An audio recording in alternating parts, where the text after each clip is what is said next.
ఆదిత్యాయ చ సోమాయ మంగళాయ బుధాయ చ గురు శుక్ర శనిభ్యశ్చ రాహవే కేతవే నమః.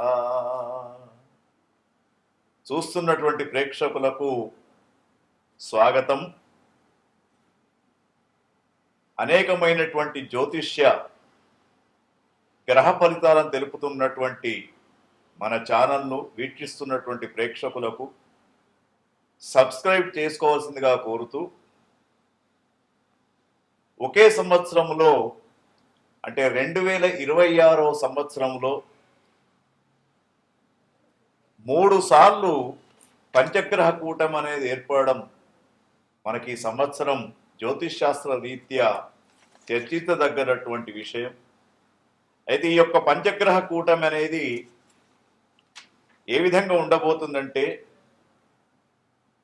19/1/2026 రోజున పంచగ్రహ కూటమి అనేది మనకు మరి మీనరాశిలో ఏర్పడింది. అప్పుడు కొంతవరకు అనేకమైనటువంటి మార్పులు రావడం, అదేవిధంగా ఇప్పుడు ఫిబ్రవరి 18వ తేదీ నుండి మార్చి 1వ తేదీ వరకు మరొకసారి పంచగ్రహ కూటమి వస్తూ ఉంది. మరి పంచగ్రహ కూటమితో ప్రపంచ దేశాలలో, మన దేశంలో, మన ప్రాంతాలలో ఎన్నో రకాలైనటువంటి విషయాలు మనం గమనించడానికి అవకాశం ఉంది. మరి ఫిబ్రవరి 18వ తేదీ ఏర్పడుతున్నటువంటి పంచగ్రహ కూటమి కుంభరాశిలో ఏర్పడుతూ ఉంది. కుంభరాశిలో శతభిష నక్షత్రంలో యొక్క పంచగ్రహ కూటమి ఏర్పడుతూ ఉంది. మరి పంచగ్రహ కూటంలో ఉన్నటువంటి గ్రహాలను చూసినప్పుడు ఆరోగ్యం ఇచ్చే గ్రహమైనటువంటి రవి, మానసిక ఉల్లాసాన్ని ఇచ్చే చంద్రుడు, బుద్ధిబలాన్ని ఇచ్చే బుధుడు, తర్వాత కళారంగానికి, దాంపత్య జీవితానికి మూల పురుషుడైనటువంటి శుక్రగ్రహం, అదేవిధంగా అనేకమైనటువంటి ఇబ్బందులకు గురి చేసే ఛాయాగ్రహమైనటువంటి రాహు, ఈ 5 గ్రహాలు కూడా మనకు 18వ తేదీ నుండి మార్చి 1వ తేదీ కూడా పంచగ్రహ కూటమి ఏర్పడడం, ఇది కొంతవరకు జ్యోతిష్ శాస్త్ర రీత్యా ఏ సంవత్సరం కూడా ఈ విధంగా ఏర్పడలేదు. మరి ఇప్పుడు గమనించినప్పుడు ఈ యొక్క పంచగ్రహ కూటమి ఏర్పడినప్పుడు దీని ద్వారా ప్రపంచ దేశాలలో, మన దేశంలో, మన ఇరు రాష్ట్రాలలో, అదేవిధంగా ప్రకృతి పరంగా ఎన్నో రకాలైనటువంటి విషయాలను మనం తెలుసుకోవాలి. ముఖ్యంగా ఈ పంచగ్రహ కూటమి అన్నప్పుడే అన్ని గ్రహాలన్నీ కూడా కూడి ఉండడం అని ఒక అర్థం. అదేవిధంగా ఇరు రాష్ట్రాలలో కూడా పార్టీల కూటమిలు ఏర్పడే విధంగా కనబడుతూ ఉంది పంచగ్రహ కూటమితోటి. రెండవది, భారతదేశంలో అనేక ప్రాంతాలలో నిధులు దొరికే అవకాశం కూడా మనకు కనబడుతూ ఉంది. తర్వాత కొంత దేశాల మధ్య యుద్ధ వాతావరణం ప్రపంచ దేశాల మధ్య పంచగ్రహ కూటమితో ఏర్పడబోతూ ఉంది. రాజకీయాలలో అనేకమైనటువంటి మార్పులు, స్థానిక ఎన్నికల్లో కావచ్చు, రాబోతున్నటువంటి 5 రాష్ట్రాల యొక్క ఎన్నికల్లో కావచ్చు, అనేకమైనటువంటి మార్పులు మనకు సంభవించబోతూ ఉన్నాయి. అదేవిధంగా భారతదేశంలో కొత్త టెక్నాలజీ, A1 అనే టెక్నాలజీ ఇంకా అభివృద్ధి అయ్యే అవకాశం కనబడుతూ ఉంది. అమెరికా దేశంలో ఆర్థికమైనటువంటి సంక్షోభం ఏర్పడి ఎవరైతే సాఫ్ట్వేర్ రంగంలో ఉన్నటువంటి భారతీయ విద్యార్థులు ఉన్నారో వాళ్ళందరూ కూడా మన దేశానికి తిరిగి వచ్చే అవకాశం కనబడుతూ ఉంది. అదేవిధంగా మరి చాలామంది 3వ ప్రపంచ యుద్ధం రాబోతుందని చెప్తూ ఉన్నారు, కానీ 3వ ప్రపంచ యుద్ధం ఇప్పుడే రాదు. భారతదేశానికి 2033-36లో రాహుదశ ప్రారంభమైనప్పుడు అప్పుడు 3వ ప్రపంచ యుద్ధం వచ్చే అవకాశాలు ఉంటుంది. కాబట్టి 3వ ప్రపంచ యుద్ధం గురించి ఆలోచించే అవసరం లేదు.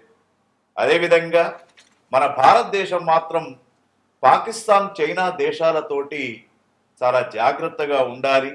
ఎప్పుడైనా కూడా యుద్ధం సంభవించే అవకాశం కనబడుతూ ఉంది.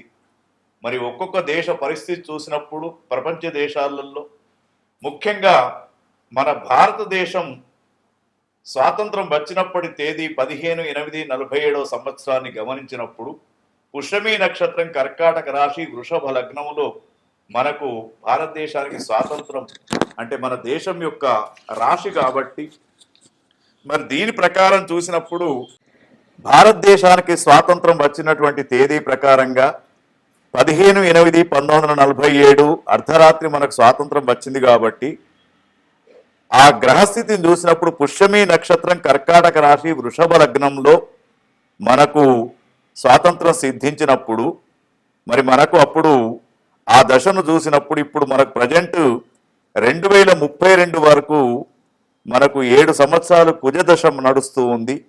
2026 ఫిబ్రవరి నుండి కుజమహర్దశలో రాహు అంతర్దశ ప్రారంభమవుతుంది కాబట్టి ఈ రంగాలలో కొంత మార్పు అనేది సంభవిస్తూ ఉంటుంది. ఒకటేంటంటే ఫైనాన్స్ వ్యవస్థలో కొంతవరకు ఆర్థికమైనటువంటి సంక్షోభం ఏర్పడుతూ ఉంటుంది. ముఖ్యంగా టెక్నాలజీలో ఏఐ అనేది డెవలప్ అవుతూ ఉంటుంది. తర్వాత ఫారెన్ విషయంలో అంటే ఫారెన్ సంబంధాలు చూసినప్పుడు మనకు ఫైనాన్స్ పరంగా చూసినప్పుడు విదేశీ సంబంధాలు చూసినప్పుడు మరి ఫైనాన్స్ పరమైనటువంటి ఇబ్బందులు ఎదుర్కొనే అవకాశం ఉంది. రియల్ ఎస్టేట్ రంగం మామూలుగా ఉంటుంది. తర్వాత విమాన ప్రమాదాలు ఎక్కువ అయిపోయి విమానాల యొక్క ఆదాయం కూడా తగ్గే అవకాశం మనకు కనబడుతూ ఉంది. అదేవిధంగా సినీ పరిశ్రమ మాత్రం చాలా అభివృద్ధి చెందుతూ ఉంటుంది.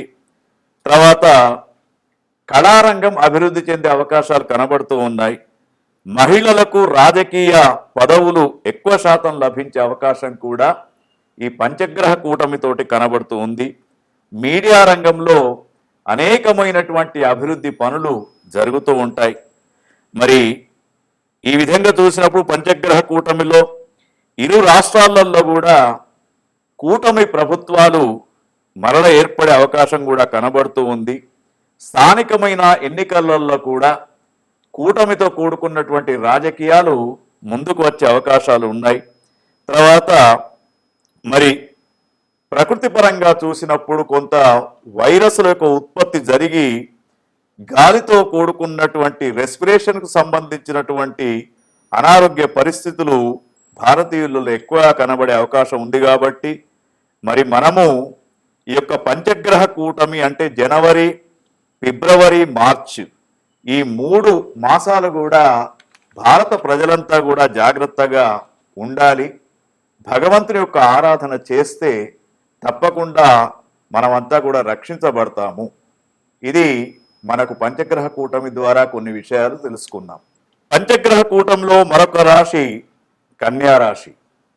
ఈ కన్యా రాశికి ఫిబ్రవరి మాసంలో సంభవిస్తున్నటువంటి పంచగ్రహ కూటమి ఫిబ్రవరి, మార్చి 2 మాసాలు కూడా చాలా వైభవంగా ఉండబోతుంది.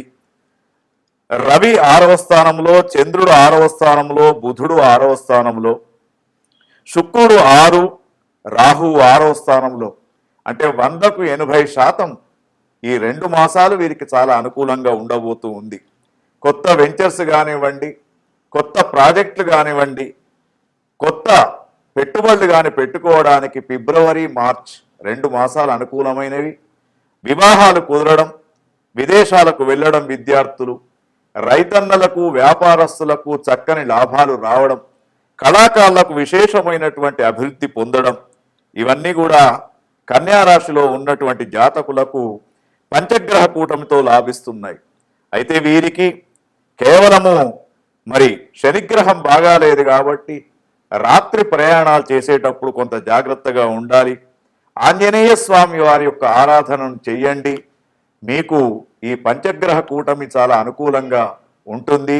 ముఖ్యంగా మంగళవారం కానీ శనివారం కానీ ఆంజనేయ స్వామికి అరటాకులతో పూజ చేయడం విశేషంగా చెప్పుకోవచ్చు.